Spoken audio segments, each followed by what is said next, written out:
Vado a vivere da solo. I bamboccioni non abitano a Vicenza, visto che il 28% di coloro che comprano casa ha meno di 30 anni. È il record veneto. Nella città del Palladio, però, la maggior parte degli acquirenti ha un'età tra i 30 e i 50 anni. Il 44% sono famiglie, il 38% coppie e solo il 18% single.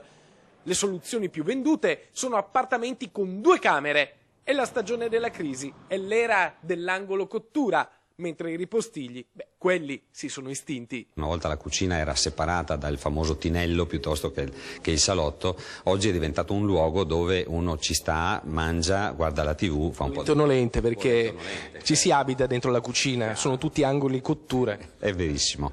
Verissimo, ma non bellissimo. In realtà gli spazi si sono ristretti già prima della crisi economica. L'angolo cottura aiuta a risparmiare metri quadrati, così che i costruttori hanno una resa maggiore. Da una palazzina nascono più appartamenti e il guadagno aumenta.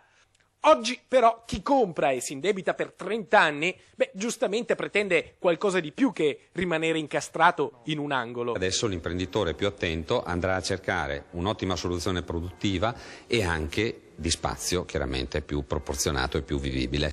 A Vicenza nell'ultimo anno precipita drasticamente la compravendita di negozi, meno 8,3% e i prezzi vanno di seguito, meno 7,2%.